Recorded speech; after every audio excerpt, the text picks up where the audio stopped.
will talk about a bit more in detail about what are the objectives from the management perspective for running a smart grid.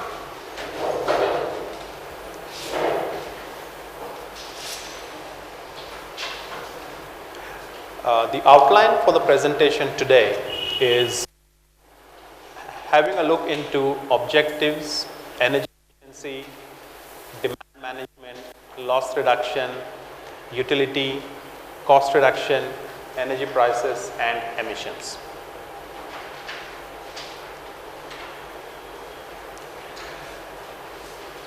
In smart grid, as we discussed previously, there is always a two-way flow of information and power.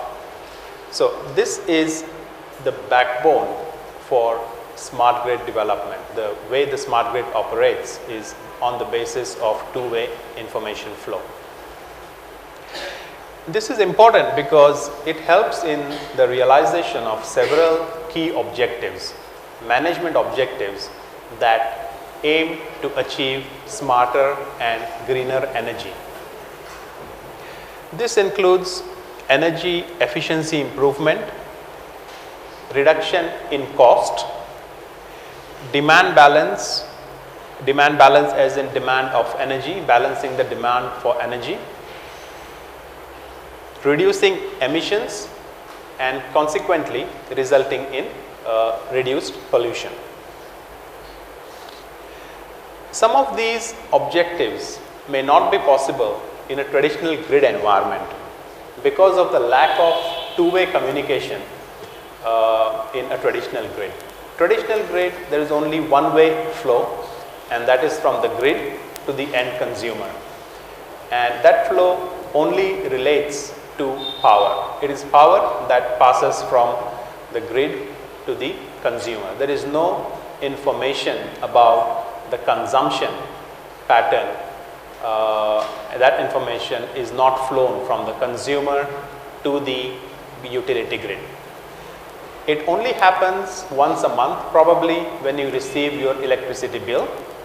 That is the information that the traditional grid has, and that is the only information they rely on, probably making the predictions and forecasting for generation.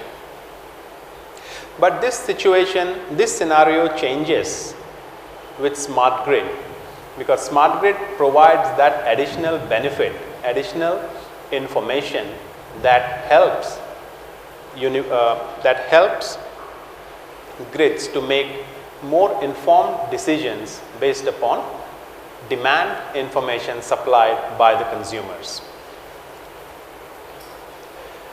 So in the context of energy efficiency, we will talk about two different areas, two key areas. One is demand management and second is loss reduction. These two play a very critical role. They work hand in hand to ensure that we only produce what is necessary and the amount of energy that is wasted is reduced, is minimized. So let's look at the first aspect of demand management, and then we'll go into loss reduction. So demand management is fairly clear from the term. The term refers to the process of ensuring that the demand that is generated is managed in a way that there is no excess production. So how can we manage demand? There are three different ways or three different options you have to optimize demand or to manage demand.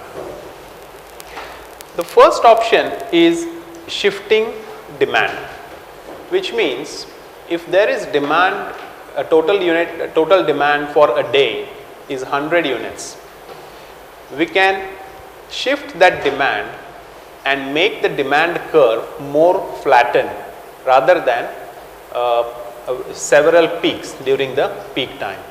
So we can shift the demand from, say, during the peak time to off peak time. We can reschedule usage. which means we can advise the consumers to reconsider how they can, if they can reschedule some of the operations that need power to a different time, which means some non-critical activities which are power intensive, if they can be rescheduled to a different time, say in the early morning or in the midnight or late evening, that will reduce the load, overall load on the grid. So that way we can manage demand. Third option is probably the best one, because here we are trying to convince the end users or the consumers to reduce their consumption. So if people can live more, use less power, that indirectly will reduce the total demand. So these are the three different ways, that is shifting demand, that is either today to tomorrow or weekday to weekend, rescheduling usage, that is either in the morning or in the night or basically during the off-peak periods, and reducing consumption, that is just make sure that you have you use less power. So the demand is less, the load on the grid is less. Now let us look at what benefits would this bring. Normally, the size of generation or transmission infrastructure is proportional to the peak demand. What that means is, if in a particular day the maximum demand for power is 100 or say 200 units, the capacity of the generation, transmission or distribution centers has to be that much. Otherwise, you cannot meet that demand, because that is the amount of power that is required at a particular time, and that directly reflects how much power you need. If the peak demand can be reduced, the infrastructure investment can be reduced. So previously here we mentioned reducing consumption. So when we reduce consumption, the load, the peak time load on the grid reduces. What that means is, we probably would not need a very big power generator. We can manage with a relatively smaller generation capability. And this then has a direct impact on how much ongoing investment we need to make. In some of the few previous slides a few days ago, I think I discussed about the demand, rise in demand for developing nations such as India, and we saw that there is expected 500% increase in power consumption over the next few decades. What that means is, we have to spend equally a large amount of investment to build up our power capacity, to invest more in solar farms or hydel power or all other options of energy generation. Further, this approach also increases or improves the reliability of the grid,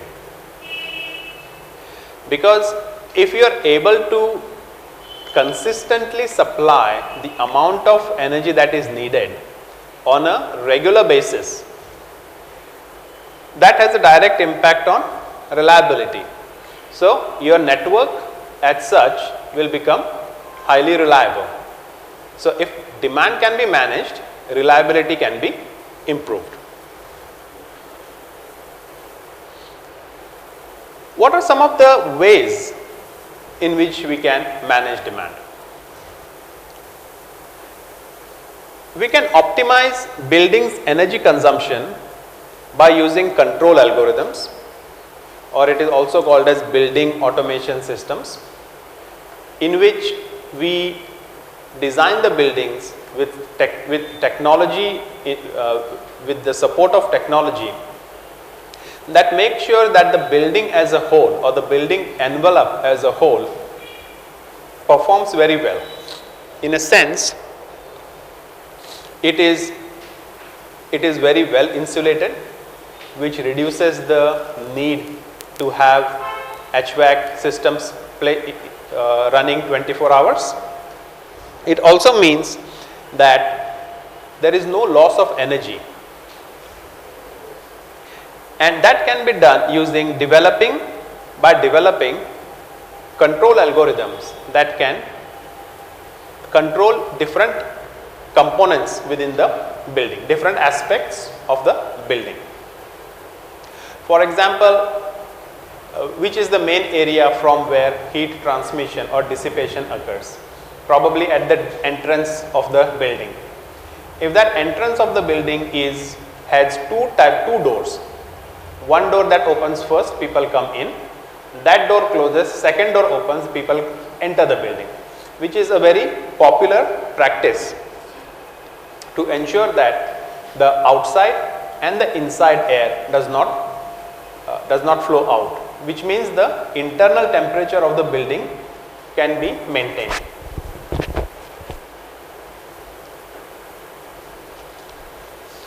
Another approach to manage demand is dynamic pricing schemes as incentives to usage. This means if the utility provider can offer different pricing for electricity at different times of the day, and that benefit is people can then choose what time of the day they want to consume more power, because if they can do some of the activities at a time when the power cost is low, they probably would choose that because it saves money for them, and then it also acts as an incentive. So this incentive helps to reschedule the demand. So rather than having everything at the peak hour, you are trying to break it throughout the day.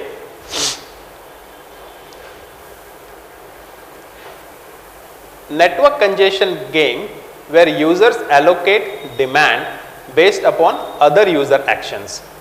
This is also a network theory, an approach within network theory called as network congestion games. Other thing that you can do is to determine appliance usage timing. I think we discussed that before, that if you could do your washing using your washing machine later in the evening rather than during the peak hour, it will help manage the peak demand. So that is optimizing the application usage timing, and this can be integrated as part of the building control system or home automation system. You will also find residential energy consumption scheduling framework. What that does is it provides a comprehensive and an overall framework that assists end users, that is consumers, to manage their energy more effectively. So it could be in the form of a small display that shows how much energy you are consuming at any given time. So you might keep it in the living room or anywhere, so you can regularly see it. And research has shown that displaying this kind of information has the ability to change user behavior.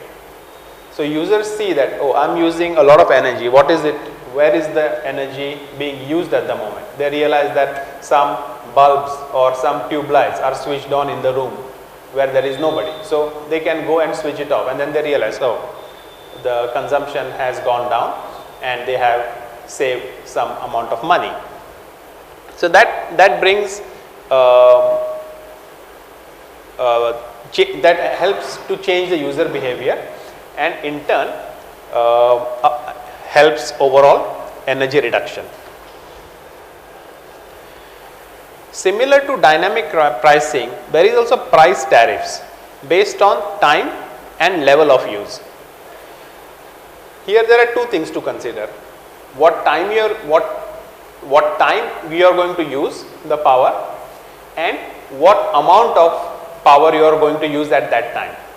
So there are two factors here, yeah, and these two factors will determine the price.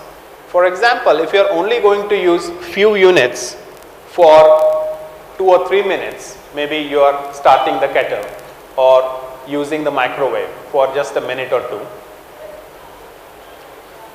the level of use is relatively less.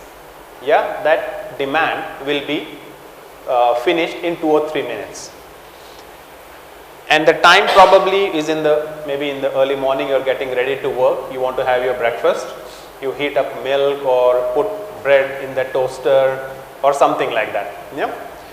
So the level of use is, we can say, low to medium, and the time of use is in the morning.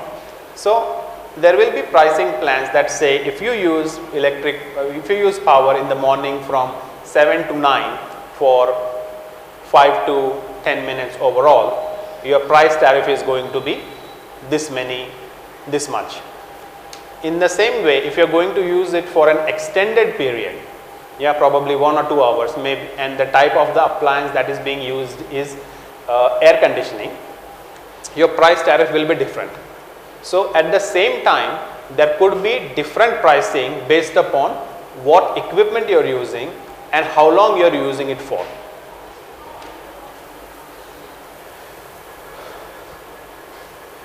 Further, there are some online learning algorithms that will understand or that will learn from your consumption behavior and can make you and can provide you some recommendations on how you could cut down your energy consumption. So it will observe your behavior over time and make recommendations that on this day at this time you could have saved this much if you would have done this, you know. So that kind of thing helps to again bring the demand down. Optimal incentive mechanism based on historic, aggregated and consistent energy reduction rather than shifting load to off-peak. Okay, this last item is actually talking about reducing energy consumption, the third point in the previous slide. Yeah. So if you are shifting the consumption, you are actually not reducing the consumption. Yeah, you are only reducing the peak demand. But overall, what we want is to bring about a change in the user behavior that they consume less. And if you can get to that level, if you can develop incentive mechanisms to bring about this change, that is probably much more valuable or useful from the utilities perspective, because that would be a ongoing reduction. So overall capacity, overall demand will come down and it will stay down. So these points that I mentioned in this slide again are areas of research. Yeah, if you go through carefully each and every point, you can investigate further in depth to see what research has been done till today and how can you come up with something more innovative, something more interesting along these lines, such as learning algorithms. You could investigate learning algorithms in home automation systems. You could look at incentive mechanisms to consistently reduce or to change the user behavior. You can investigate dynamic pricing or price tariff based on some other parameters rather than just time and level of use. Could you have some other parameters that you could use and come up with a new pricing system and so on.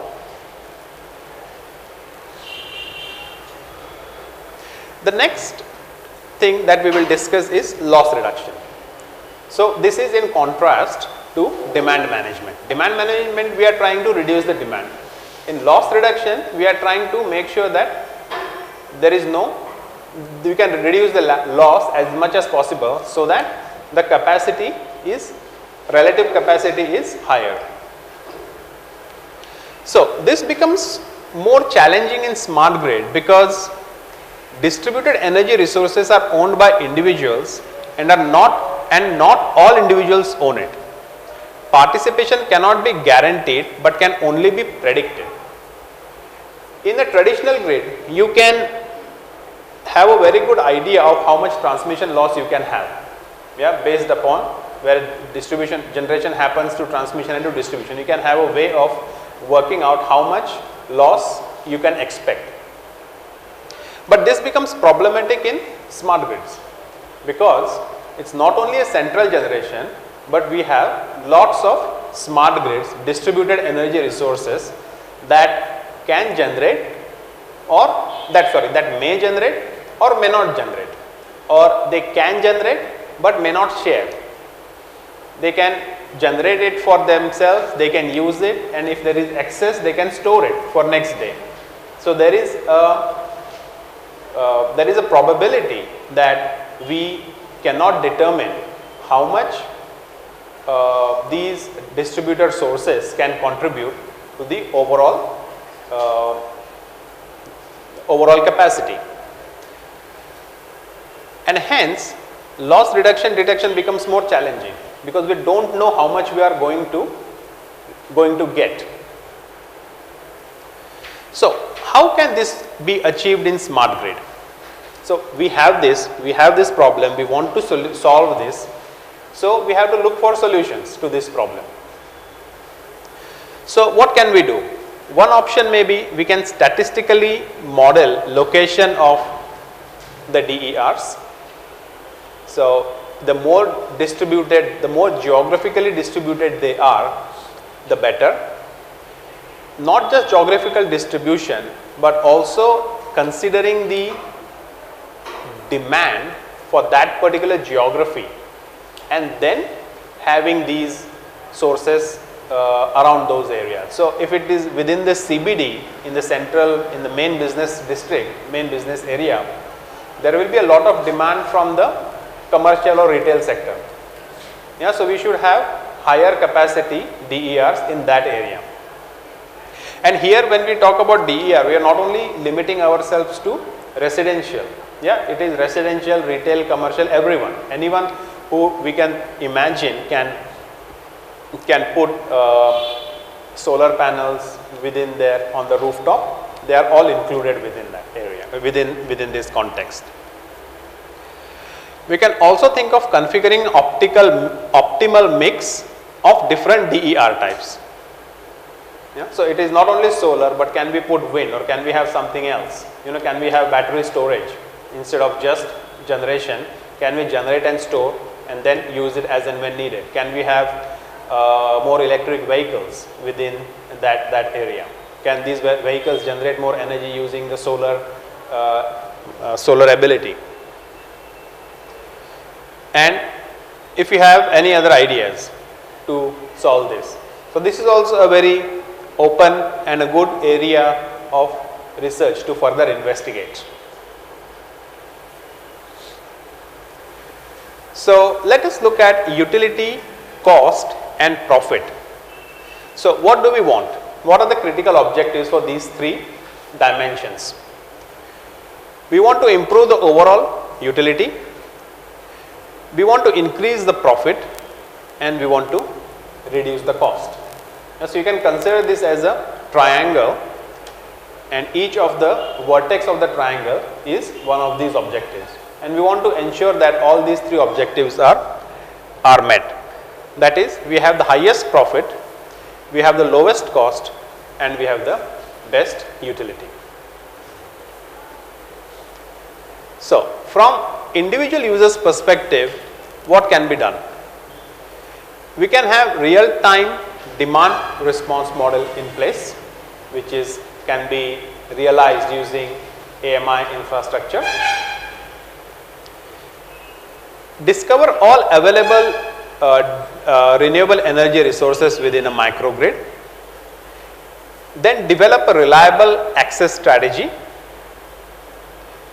Distributed load management to control the peak power demand using dynamic pricing strategies, and a dynamic pricing scheme coupling the communication network of the smart grid with the power distribution network to utilize the scarce energy resources.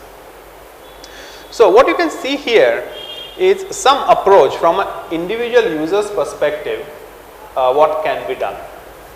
And there are some references at the end here which talk a bit more in detail about all these aspects.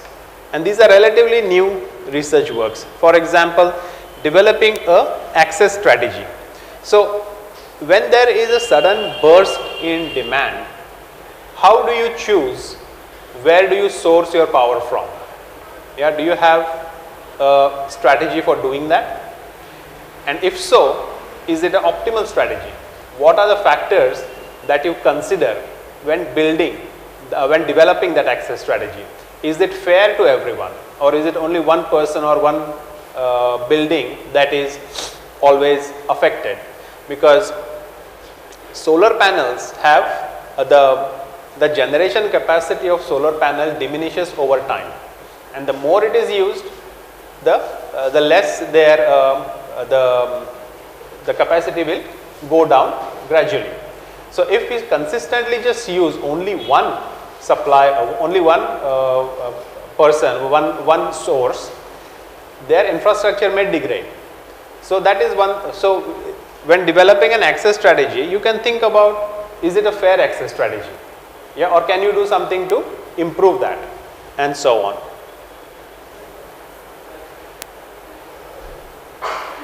You can also look at optimal residential load control in real time.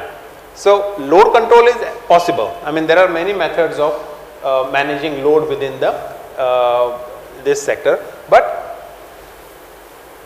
is it really optimal? Is it the best way? Is this what you can do the best? Minimizing electricity payment and minimizing the waiting time for the operation of each appliance in presence of real-time pricing tariff. This is also another very interesting research topic. Yeah, what you are trying to do here is, we want to develop a way or a method or an approach where you want to minimize the cost of electricity, but at the same time we want to minimize that waiting time for completing a task.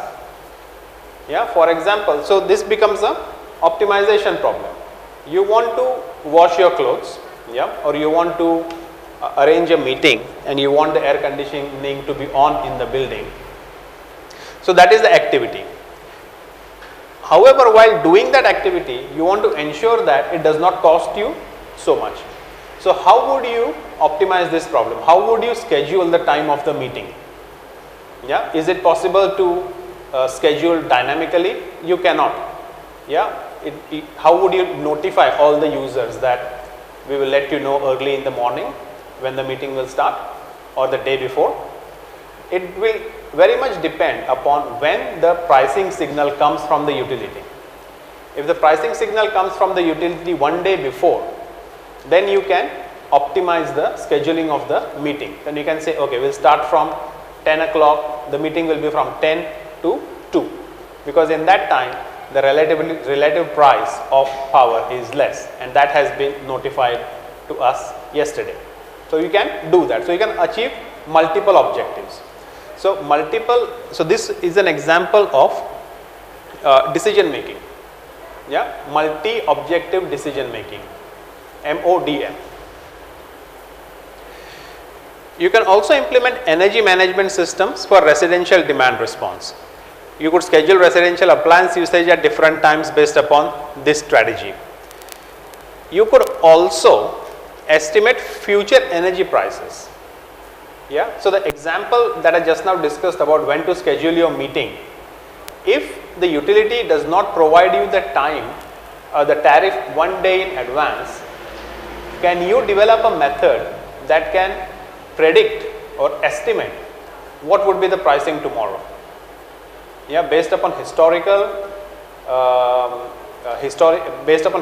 evidence that you have gathered or that you may have access to, you can see that for the last 1 month or for the last 2 months, every day on Monday, every Monday between 10 to 5, the price has been in this range.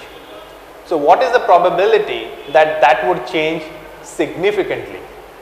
Yeah, probability would be relatively low, because that has been seen over the last 1 month, 2 months or so on. If however there is some sudden unexpected event, maybe there is a big conference somewhere or there is some other major event which will draw a lot of power, then this might change. But otherwise you can have a good estimate. You can develop an algorithm to estimate the future energy prices and based upon that schedule your activities. Multiple users perspectives. Customer has energy consumption controller in a smart meter. This unit finds optimal consumption levels for each customer and maximize aggregate utility for all customers. So now so in the previous example we looked at how individual customer can manage the consumption for utility cost and profit. Now let us group these customers together. If these customers are grouped together, can they bring some more value? Yeah, there is a saying that united we stand with the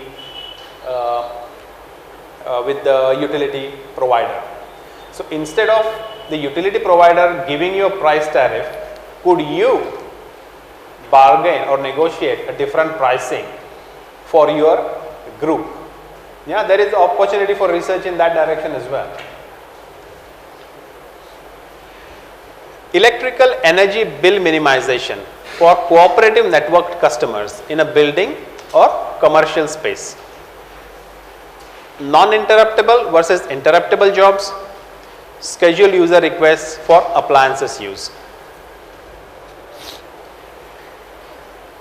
Continuing on the same discussion about the colony, people working together in a group. Let us first view it from the utilities perspective. Why would the utility provider or the power company be interested even to talk to you?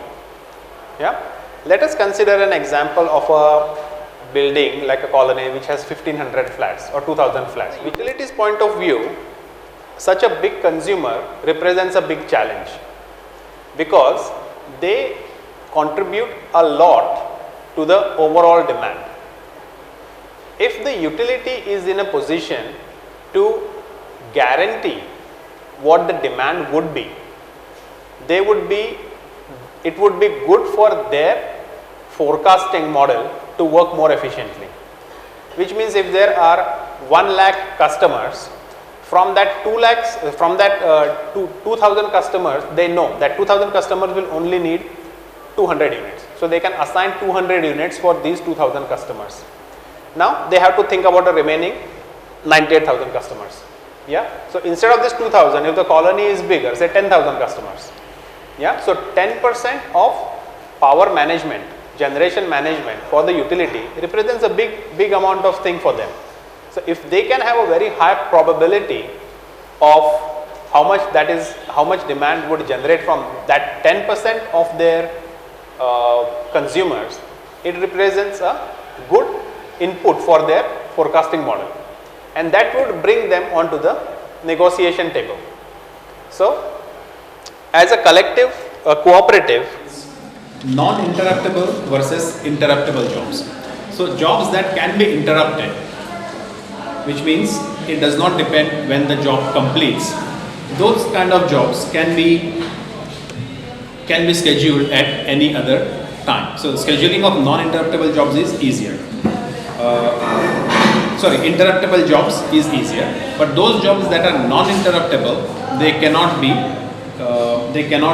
rescheduled and they have to be finished on that particular time. The next we will talk about electrical industry from the electrical industry perspective. What options do they have?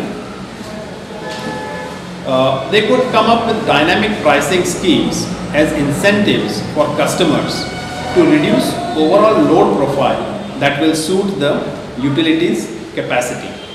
So if the maximum capacity for a utility provider is X units, they could provide incentives to the customers so that they stick to that amount of consumption. Utilities could also aim to flatten the demand profile by requesting users to share as much load information as possible and as early as possible. So if the end user is able to provide information to the utility that tomorrow this is going to be our consumption pattern, then the utility can take into account that additional load if it is going to be different than what it is normally, and this will help the utilities to better optimize their production.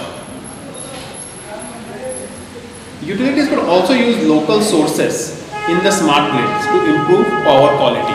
So like what we discussed before, the distributed energy resources which are scattered all around a geographical area. So the utility provider can use that information to assess their routing strategy. Where would they get the power to supply to this customer?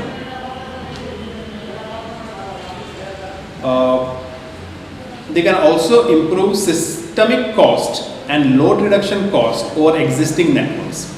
What that means is there are some systemic costs that are generated because of how the system operates, and there is some cost associated with load reduction. So they can try to incorporate these two different costs and with the aim of reducing it.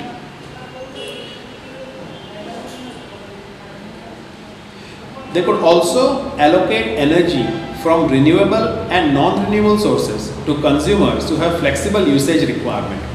Some users might be very stringent in terms of the activities that they have to do, and this is especially for the commercial or retail customers, because if they are opening a shop or if they are doing a business, those customers are considered to be a high priority customers compared to residential customers. So you can assess the flexibility usage requirement. So how flexible is the user? So within the the industry's utility providers database, they may have an index for each type of consumer, and that index could be a flexibility index. And then they can say, okay, this we have assigned a flexibility index of 0.4 or 0.3 to this particular group of consumers, which means their demand is much more flexible compared to somebody else's. So developing a flexible usage requirement model is also another research that you can investigate. Yeah. And using that flexible usage requirement model, you could develop a forecasting model, a prediction model, demand management model, and so on.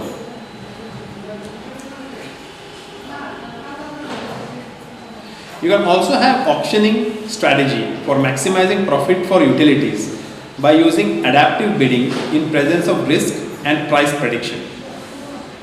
So, which auctioning of goods or services is another way of selling a product or a service. Yeah, we can see auctions happening for when you buy property, when you buy real estate.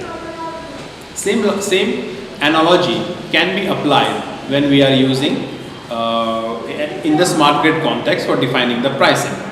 Some customers could say, I would be happy to pay 20% premium than the standard price, but I would need to have a large portion of my energy satisfied in this 2 hours or 3 hours.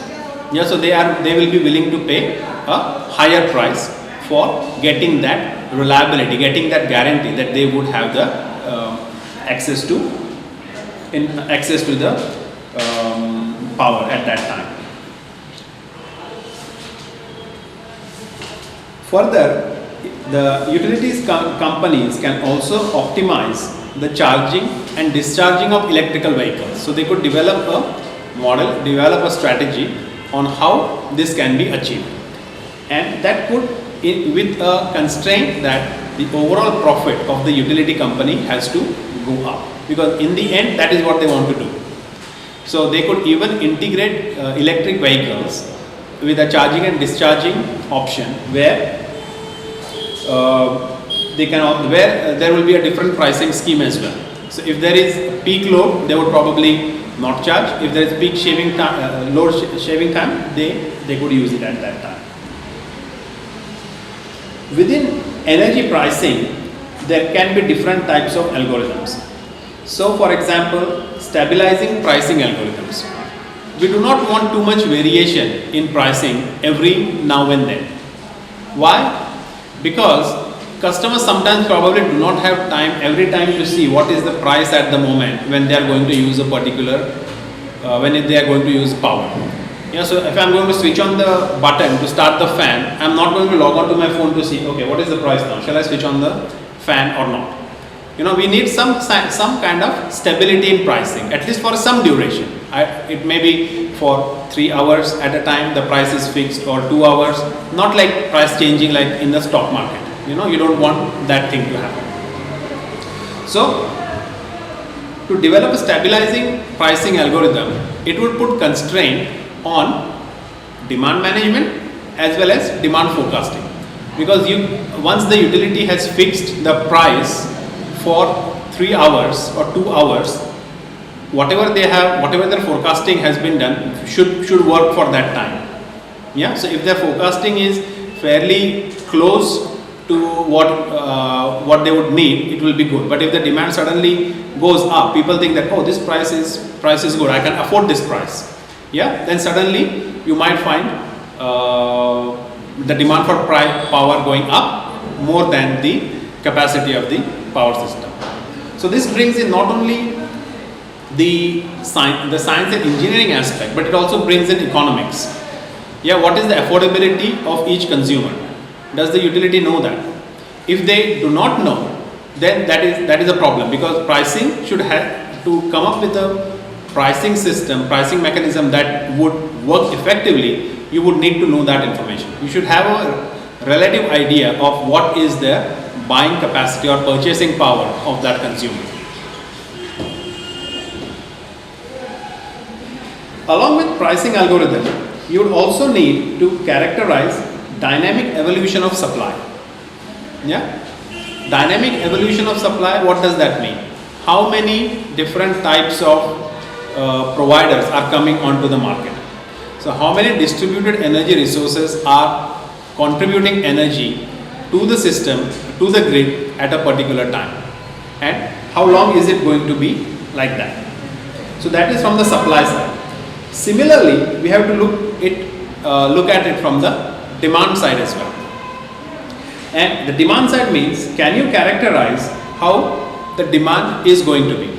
Because to come up with a pricing, you need to know these two parameters very clearly, or as close as possible. You could also study the impact of real-time pricing under dynamic supply and demand scenario.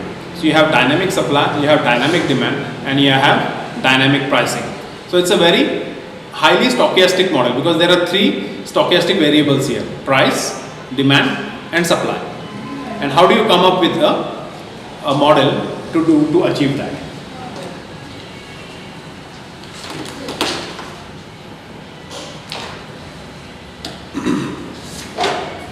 Okay, then let's move on to emissions.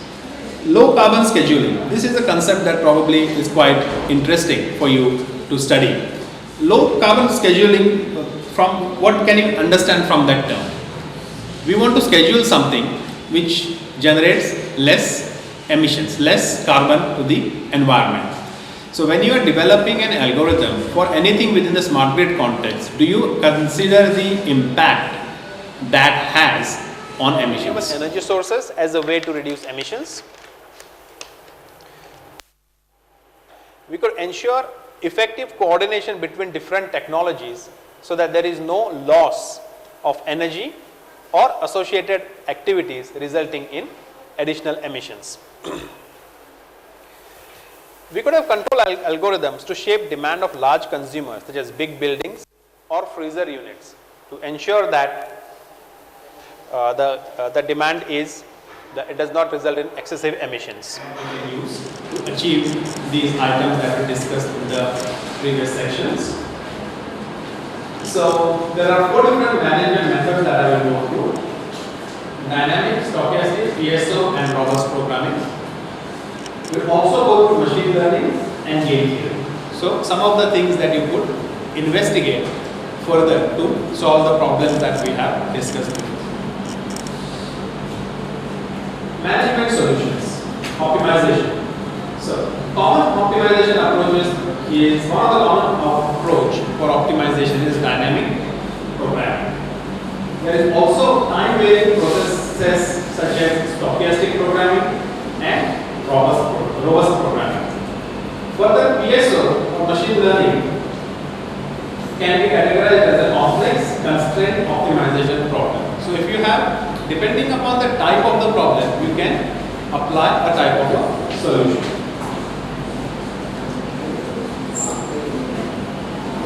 So let us look at dynamic programming. What does this mean and what approaches we have in this context?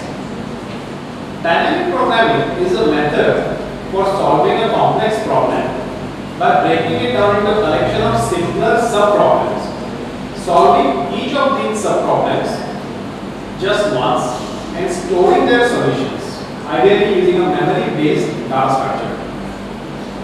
So, if you have a problem, the best way to solve that problem is break it down into pieces. And this is often also called as divide and conquer strategy. So you divide a big problem into smaller, simpler problems and solve each of the problems and then collectively add up the solutions for all the problems to come up with your final problem. You can consider this even for your research, your PhD or MTech programs or projects. Whatever project you have, break it down into smaller projects, smaller problems and solve one problem at a time and then combine all these problems together. This can be used for coordinated charging of electric vehicles, for smart home management using BP, decentralized economic dispatch using self-organized dynamic agents. Economic dispatch is the short-term determination of optimal output of a number of electricity generation facilities to meet the system load at the lowest possible cost, subject to transmission and operational constraints. So what this allows us to do is to understand what are our constraints and within that constraints how we can get the best possible cost for achieving that particular task. This is a decentralized approach. We can also have a distributed economic dispatch approach using dynamic programming. Coordinated control of distributed generation. Here it was coordinated control, coordinated charging of electric vehicles. You can also use that for coordinated control of distributed generation. How can you ensure all the different DERs, they talk to each other, ensure that there is either not too much generation or not too less generation. Real-time load optimization in battery storage systems, again a different problem. Within all DRs, if you have battery storage, you would know what is the total capacity of that battery. Yeah. So if you produce more than the storage capacity plus the demand, the rest all will be a waste. Yeah. So you have to think of that as well. Adaptive dynamic programming for scheduling and battery management. So this approach here you can use dynamic programming for scheduling and battery management. So you generate and then you use it, or you generate, store and then you use it. So that scheduling aspect can be also be considered. Stochastic programming. This approach is for modeling optimization problems that involve uncertainty. So smart grid in itself is a very complex and a highly uncertain situation. Because why is the uncertainty? Why is there uncertainty in smart grids? One reason, you do not know the demand. Second reason, you do not know the supply. Third reason, you do not know what is going to be the pricing for a particular day. So almost everything is unpredictable. Yeah, it's uncertain. So to address problems with uncertainty, you have to rely on stochastic programming. So where has this stochastic programming been applied in the smart grid context? Stochastic programming is used for electric vehicle charging using stochastic optimization. How many vehicles will be charged or discharged in a smart grid at a particular time is not sure.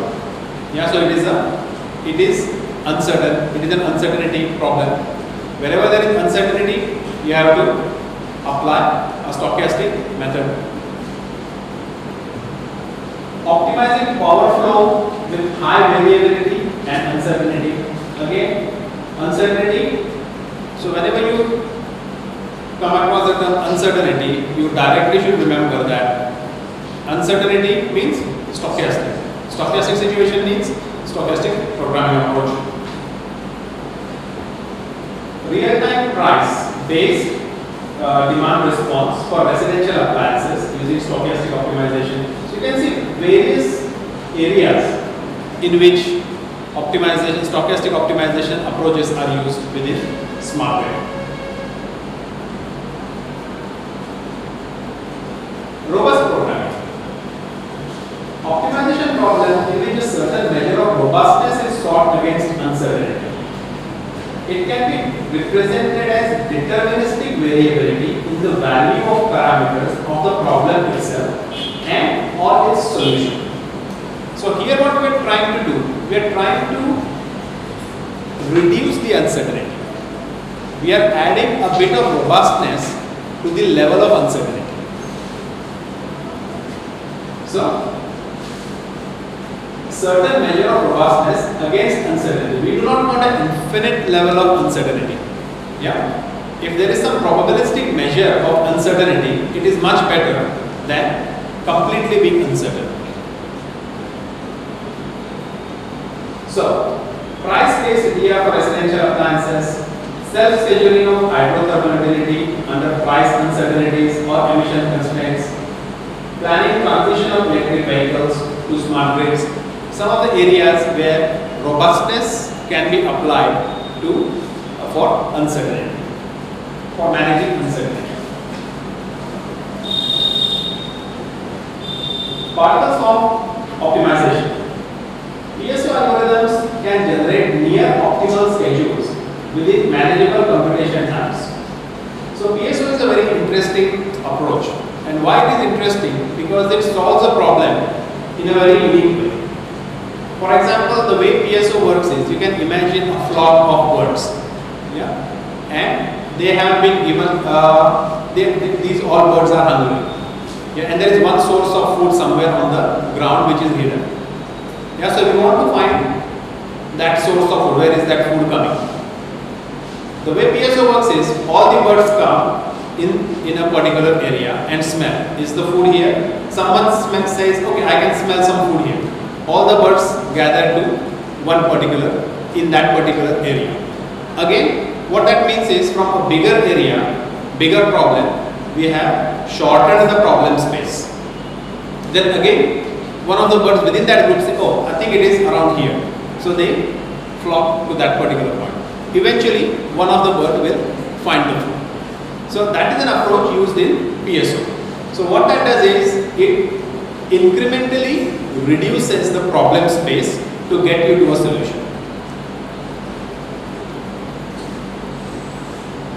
And then you can see some of the areas in which PSO can be applied. So you can apply it for integrated demand response, for short-term scheduling, energy scheduling with utility integration, demand monitoring, load identification, economic dispatch. There are many areas where you want to reduce the problem space and come closer to the solution.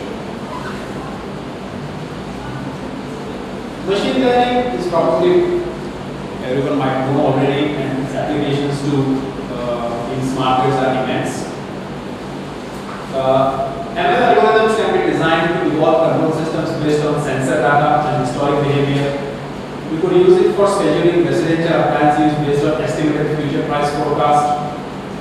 You could use it for predicting solar generation from weather forecast. This is very interesting. If you have a good weather forecasting model, can you translate that into the amount of solar generation? Predicting user comfort using ML, machine learning. User comfort has a direct impact on energy consumption, because if it is a cool and comfortable environment, you probably won't use air conditioning. But if it is a very hot day, the user comfort is down, you probably want to use air conditioning or fan or off. So if you can predict that, and you can apply the weather forecasting for using in this prediction as well. So if the prediction is only weather forecasting, can be used for solar generation prediction, can also be used for predicting user comfort levels on a particular day.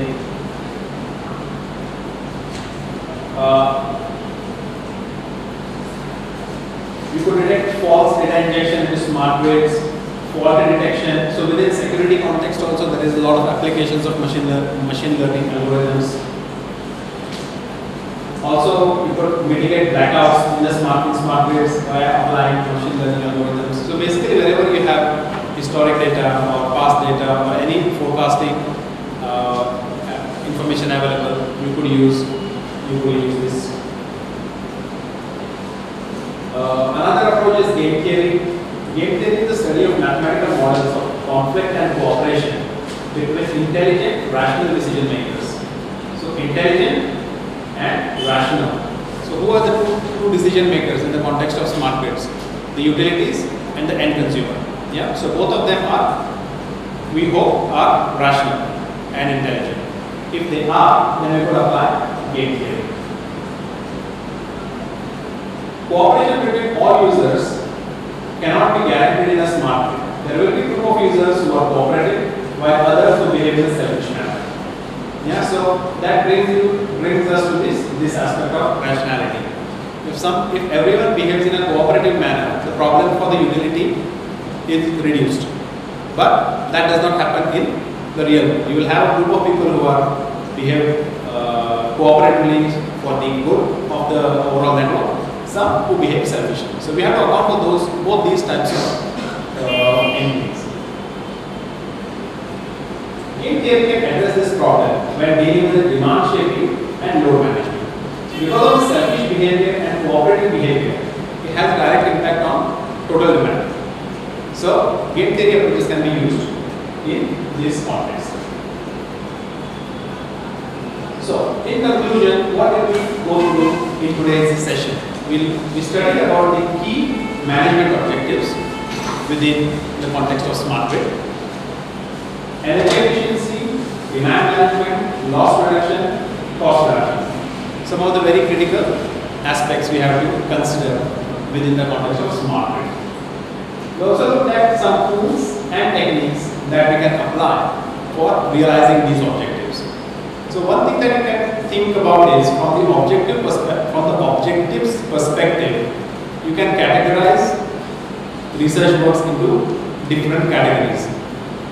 Then do a mapping of different research objective works to the tools and techniques. I did a bit in the presentation, I showed you some examples, but for your research, for your MTech projects or for your PhD, it would be a good idea to go through this even in further more detail. Okay, so we will conclude it here today, and we will start our tutorial session after the break. Okay, thank you. And if you have any questions, we can discuss that during our tutorial session.